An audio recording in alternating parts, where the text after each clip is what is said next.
Olá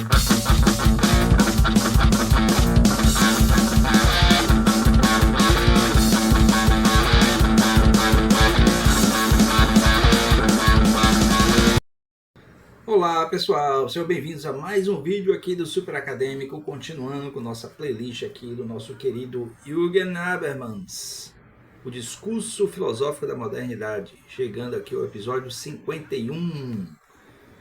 Mais do que uma boa ideia aqui nesse caso, porque aqui não tem nenhum entorpecimento e vamos continuar falando sobre a contribuição do Michel Foucault para a filosofia, para o discurso moderno, não, para o discurso filosófico da modernidade. Capítulo 9, estamos no capítulo 9, Desmascaramento das Ciências Humanas pela Crítica da Razão, Foucault. Estamos no tópico 3, certo? Então, se você não está acompanhando a playlist, então dê uma olhada aí nos episódios anteriores, pelo menos o 49 e o 50, para acompanhar este capítulo. Mas eu recomendo que você assista a playlist inteira, que é tratando do livro todo e todo o contexto do discurso filosófico da modernidade. Antes de começar, não se esqueça de se inscrever no canal, dar like no vídeo, comentar, compartilhar, ser membro, clique aí em seja membro do canal, dê o like especial que é o valeu. Você pode ser também um apoiador do canal através do Apoia-se, tá logo na descrição do vídeo aí o link. E dê uma olhada no meu novo livro, A Vingança de Vladimir, disponível no Clube de Autores. Deixa aqui, que a luz não muda. A Vingança de Vladimir. Certo? Tá aí no link da descrição também. O link está na descrição também, você vai direto para onde o livro está à venda. Então peço o seu e aproveite. Então vamos lá. Tópico 3. Aqui ele começa falando sobre como Foucault é tributário da filosofia do Nietzsche, né? Especialmente na arqueologia do saber. Tem um ensaio chamado Nietzsche, a Genealogia e a História. Eu lembro desse livro, Arqueologia do Saber. No último episódio eu falei um pouco dele.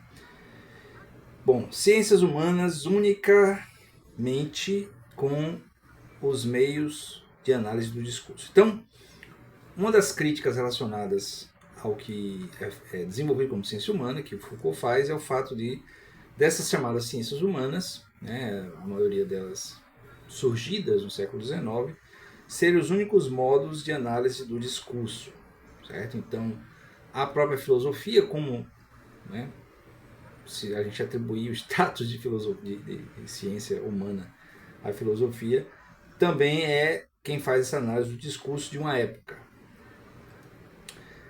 O humanismo vazio, né, cujo humanismo vazio Foucault pretende desmascarar por meio da teoria do poder, certo? Então, a ideia é que essas ciências ditas humanas fazem a análise sobre o contexto da sociedade humana moderna e com a pretensão de se atribuir um status de verdade, certo? Um status de verdade consumada, né? De verdade aceita por todos. E aí o Foucault vai dizer que isso é muito mais um atributo da própria imposição das práticas de poder que levaram à ascensão dessas ciências humanas.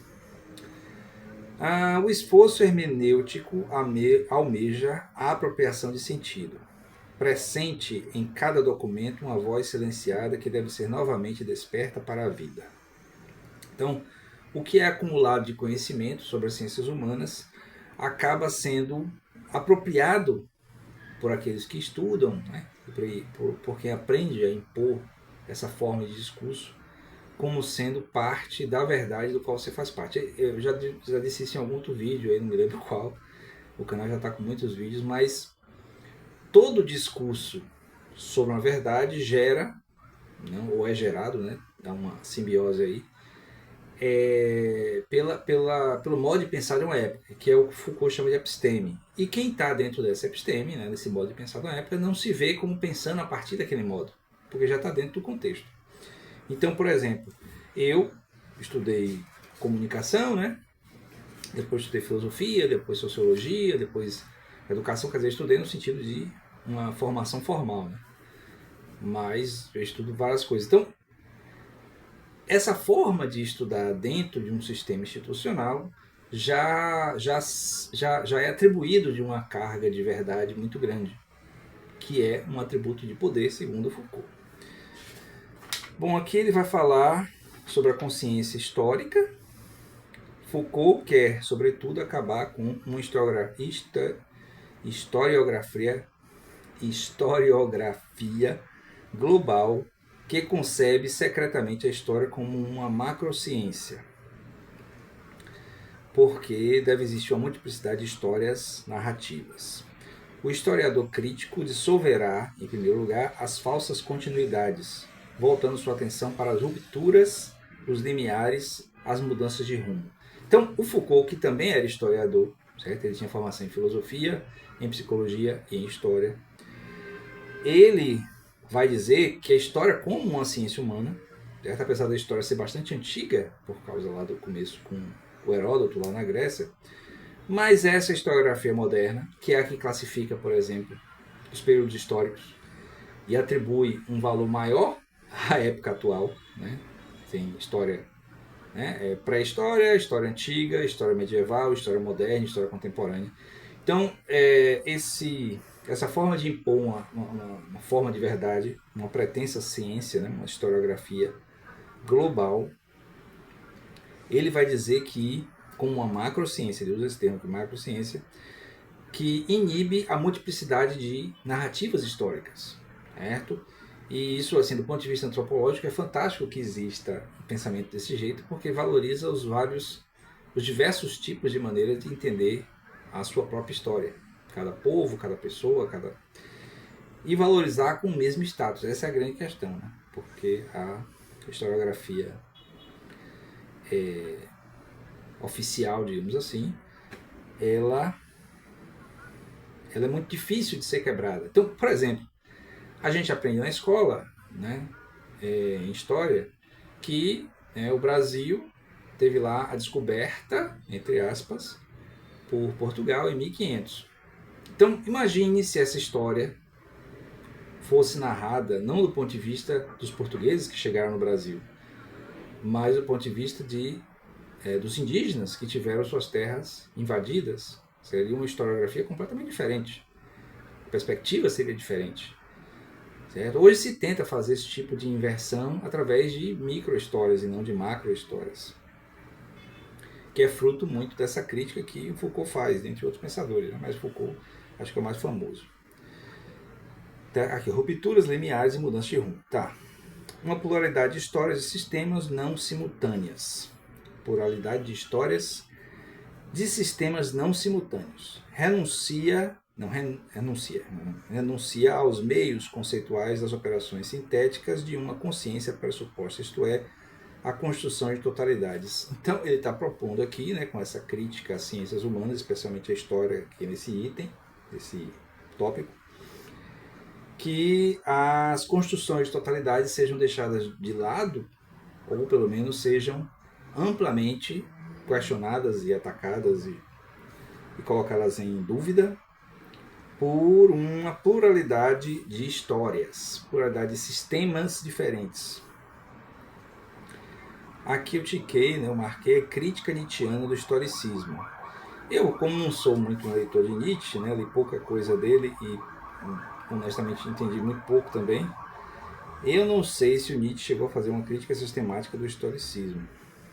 Ele com certeza era crítico da sociedade moderna. Eu marquei aqui sobre a demência, algo originário perdido. Então, bom, dá para entender aqui que já está no contexto aqui de falar do renascimento e do batalha de novo, haveria no processo de avançar das ciências humanas uma perda de alguma coisa. Bom, o que não é incomum, né, quando uma forma de pensar, uma verdade, uma episteme, né, como eu falei há pouco, ela se torna predominante, né, ou hegemônica, aí é muito provável, especialmente se tem uma espécie de natureza global, né, globalizante e absoluta, dogmática em certo sentido, né, é muito comum alguma coisa ser esquecida. Né? Aqui não seria necessariamente uma demência, né? Termino o tópico falando dessa parte aqui.